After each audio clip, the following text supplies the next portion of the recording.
Lagi akong pamali-mali magsalita Pero okay lang yun, di ba? Okay lang yun kahit palaging mali is yan pa rin yung ilalapag natin dito. Siyempre tao lang naman tayo, di ba? Meron lang tayong mga bagay na sinusubukan sa sarili natin. Hindi rin naman tayo professional sa ganito sa pagbablog. Hindi rin naman tayo professional. Yung pagsasalita natin, yung pag-storytelling natin. Hindi naman tayo professional dyan Pero sa akin lang, at least sinusubukan ko, di ba?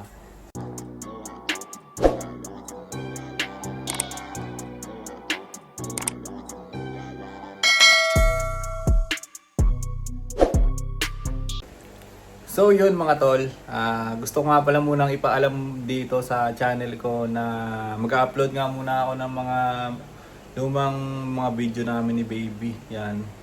May mga video kasi doon na nagbakasyon ako sa Taiwan, tapos nagbakasyon siya dito. So, yun yung mga nasa kabilang channel. Yan. Kakatapos ko lang din ngayon. Yan. Ano ko lang muna, re-upload dito sa channel natin. So, yan, matagal-tagal to Mga hanggang 20 siguro. So, ano pa lang ngayon? October 10 pa lang ngayon. So, ma-upload yun hanggang 20. Siguro isisingit ko muna tong video na to dito sa ano natin. Yung video natin ngayon, isisingit ko muna para, yun nga, papaalam ko lang muna na magre-re-upload ako ng mga ibang memories namin ni Baby. So, yun, para sama-sama na lang din sila. Tapos yung mga yung sabi lang channel ko wala na talagang naiwan na video doon. Nilinis ko na lang muna. So yun, dahil gusto ko nga na trabahuin itong bagong channel natin, ay dito ko na muna siya i-upload para makapagpahinga ako ng konti. Para makapagpahinga ako ng konti ng mga ilang araw bago mag-upload dito ulit. So re-upload ko lang muna. Marami-rami ito, pakita ko. Ito nga, simula ngayon, yung pumunta ako ng Taiwan, andyan yung mga memories namin, nilagay ko muna dyan, in-schedule ko na muna hanggang 22, October 22.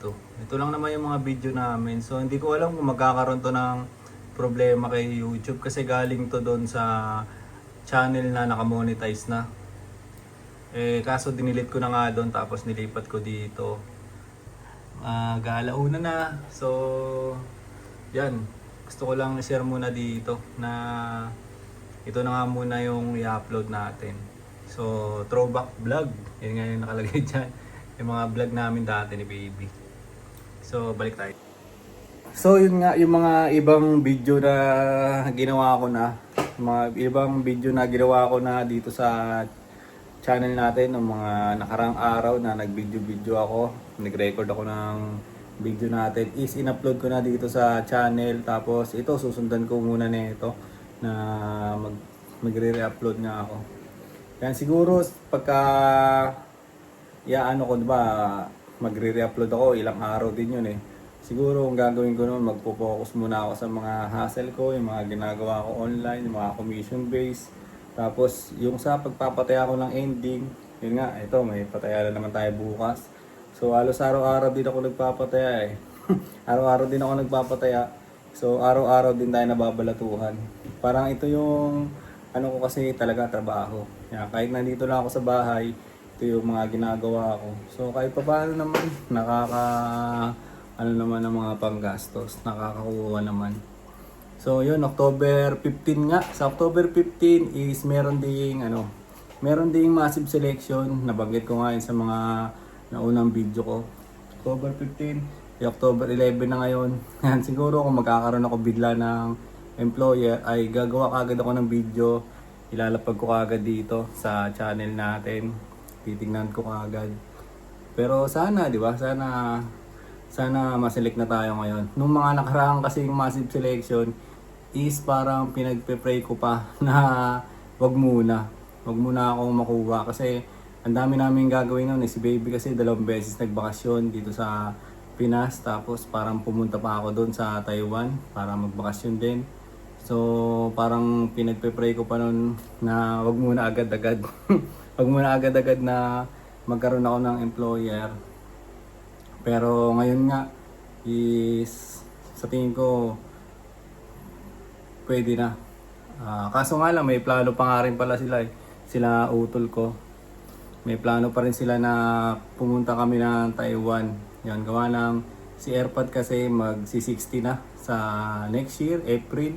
So, plano pa nila na sama-sama kami, punta kami dun sa Taiwan. Dun kami mag-celebrate ng birthday ni Airpod.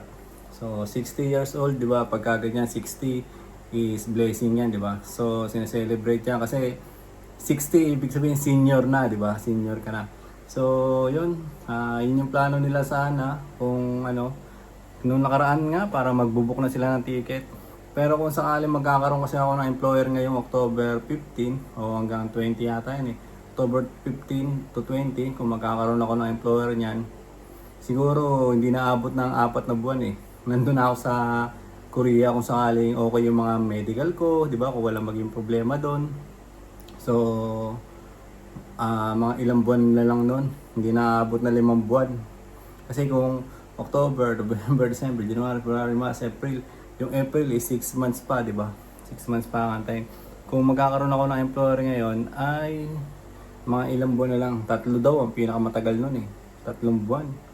Ang pinakamatagal na na lagay ko muna dito.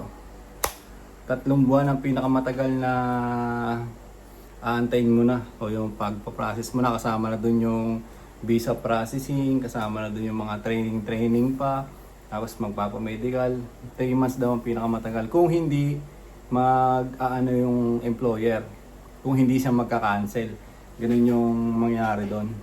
So yun, ako kasalukuyan titignan ko pa rin kung magkakaroon na ako ngayon.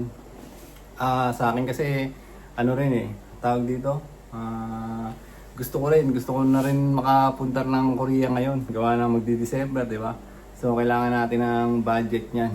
Di ba? Kailangan natin ng mapagkukuhanan talaga ng source of income. So, yun.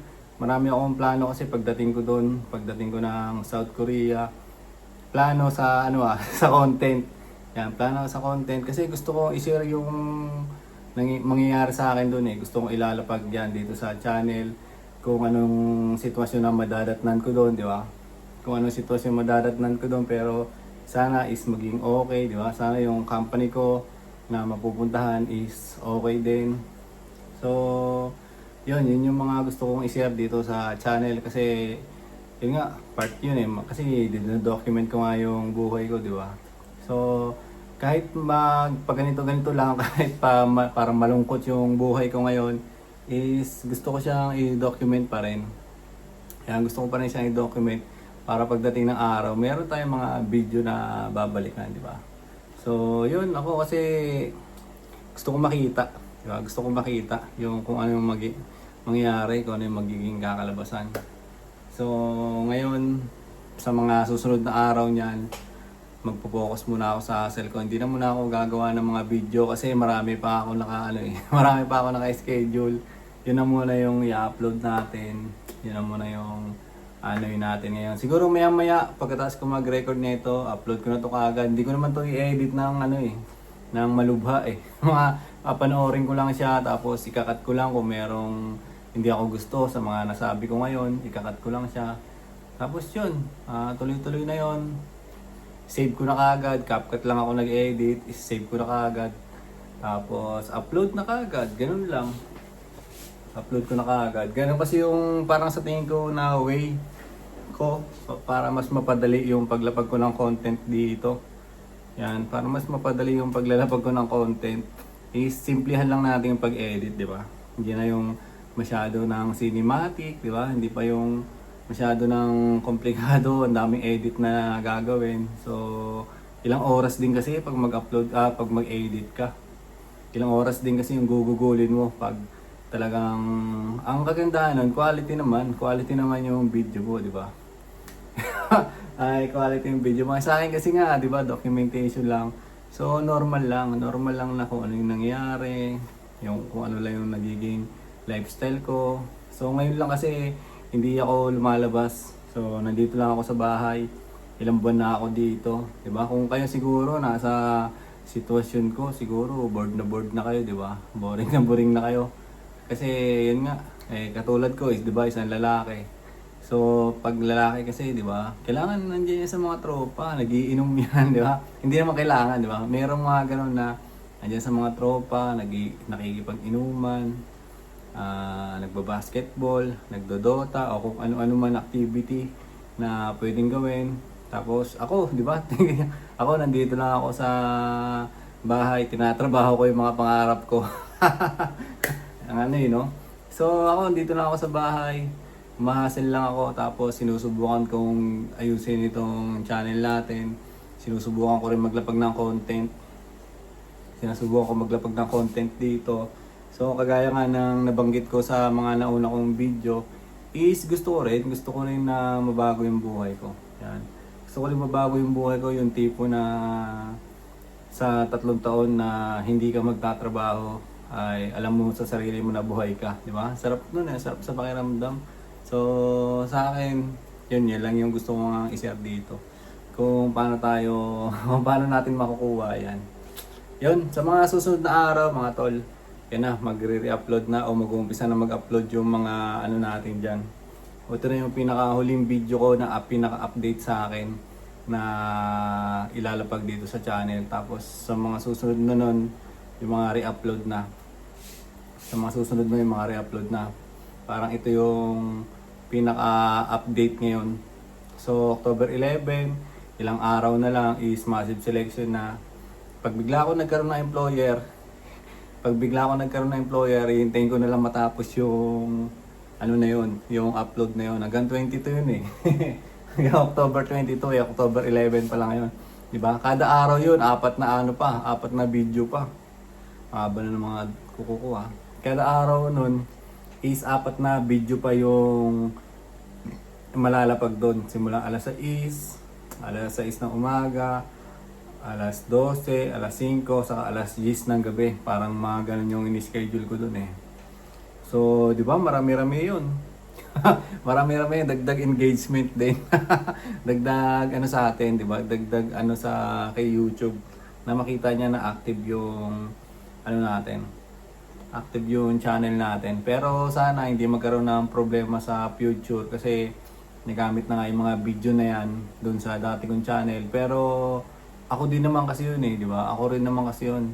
So, video ko rin yun. Kaya naisip ko, baka pwede ko pa siyang ilapag dito, di ba? Baka pwede ko pa siyang ilapag dito sa bago nating channel. Para dagdag na meron tayong upload, di ba? So, yan na. Yun yung mga update sa akin ngayon. Sa mga susunod na araw, yun nga, magsisimula na yung schedule ng schedule ng mga re-upload ko, yung mga memories namin ni baby. Gusto ko rin kasi nandyan yan siya eh. Gusto ko rin napapanood. So, di ba? Kung sakali, at least dito na yung engagement niya. Kung sakali papanoorin ko sa susunod na araw, at least yung engagement nun is nandito na sa bagong channel natin. Kasi yun nga, patay na yung ano na yun eh. Yung dating channel, papahinga ko na lang muna. Tapos kung sakaling ano na kami ni baby, magko-combine na kami. Ibig sabihin, kung magkasama na kami ni baby, gagamitin ko ulit yung isang channel na yun para yun naman yung vlog namin dalawa. Di ba? Di ba yung mga ganong kasi, yung mga ganong channel din ako nakikita eh. Yung vlog nilang mag-asawa, parang vlog nilang pamilya. Ganon. So, yun lang yung may kikwento ko ngayon dito. Yun lang yung may kikwento ko ngayon dito sa video natin. Ganon, sa video natin. So, yun nga mga tol, kung hindi pa kayo nakasubscribe dito sa channel natin, di ba? Tulungan nyo rin ako makakuha ng 50 subscriber. Yan, 50 subscriber lang muna yung target ko. Simula ngayon hanggang January, 50 subscriber lang muna. Diba? Tsatsagain natin, titignan natin kung makukuha natin. So, sa iba, saglit lang yan, Sa mga sikat, saka sa mga magagaling magawa ng content. So, yung mga magagaling na, mga ano na sa YouTube, kakasimula pa lang nila, ilang buwan lang is nandiyan na, napamonetize na nila. So sa akin, titignan natin yan. Yun nga, di ba? Kasabay rin sa journey natin. Isa rin yan sa journey sa buhay natin. Kung paano natin mapapamonetize to. Kung paano natin makukuha yung 1K subscriber at 4K watch hour na requirements dito kay YouTube para mapamonetize natin tong channel. So, siyempre, ito anunin ko na kayo, tatapatin ko na kayo. Siyempre, tayo mga tol, di ba? Bakit tayo mag-upload sa YouTube? Siyempre, next, inaano rin natin, iniisip din natin, na pagdating ng dulo is meron din, di ba? Meron din tayong something na makukuha sa kanya. So, sayang din kasi yun eh. Sayang siya, para siyang side hustle din. Para din siyang trabaho. Isiniisip ko noon, yung sa kabila kong channel, para ko rin siyang trabaho na kailangan mag-upload din ako ng video ko. Di ba? Mag-upload din ako ng video ko para nga may makakuha ng views. Tapos, para madadagdagan yung revenue. So, yun naman eh, lahat naman, di ba? Ayan naman yung alam natin na may kita nga dito sa YouTube. Ang sa akin lang, ang sa akin lang is parang ibang twist naman kasi abang gusto kong inalalagay yung memories ko dito, di ba? Yung mga video ko. So, is gusto ko rin na pwede siyang pagkakitaan, di ba? At the same time, may na-inspire ako na iba, may ma-inspire ako na ibang tao na kagaya ko. Tapos at the same time, pagdating na ang dulo, di ba? Yung mga itinanim natin is pwedeng magbigay sa atin ng income. So, yun lang. Yun lang yung gusto kong sabihin ngayon. Ito yung pinaka-update sa atin. So, marami pa tayong pagdadaanan dito. Marami tayong mga magagawa dito sa... Marami tayong gagawin dito sa channel natin. Sa ganito, kahit ganito lang, di ba? Minsan tamang kwentuhan. Pag lumalabas ako, magbablog ako dyan. Pakonti-konti. So, hindi rin naman ako sikat. Mahirap ilaban kasi. Mahirap ano ba yan? Mahirap ilalaban yung content ko. Mahirap ilaban yung content natin kasi unang-una hindi naman tayo sikat, di ba? Magla-lifestyle vlog tayo na wala naman nakakilala sa atin. So, yung makakakita, di ba? Yung mapapasyal sa channel natin, sino ba yan, di ba? Bakit ko ba papanoorin yan? Matatanong ka agad nila yun. So, ako naman, alam ko na yun na gano'n. Pero, dahil nga ito yung gusto kong gawin, di ba? Ito yung gusto kong gawin. Saka para sa akin, mas mas madali siya sa akin kasi mas madali siya sa akin kasi nga ito lang personal na lang di ba? Ako lang mismo. So, yun, bahala na, tignan natin kung anong mangyayari kung anong mangyayari sa channel natin. So, yung mga tol, subscribe nyo ako dito sa bago nating channel. So, yun, hanggang dito na lang tong video natin. Hanggang dito na lang tong video natin. Lagi akong pamali-mali magsalita Pero okay lang yun, di ba? Okay lang yun kahit palaging mali is yan pa rin yung ilalapag natin dito. Siyempre tao lang naman tayo, di ba? Meron lang tayong mga bagay na sinusubukan sa sarili natin. Hindi rin naman tayo professional sa ganito sa pagbablog. Hindi rin naman tayo professional. Yung pagsasalita natin, yung pag-storytelling natin. Hindi naman tayo professional dyan Pero sa akin lang, at least sinusubukan ko, di ba? Sinusubukan ko. So, yun lang.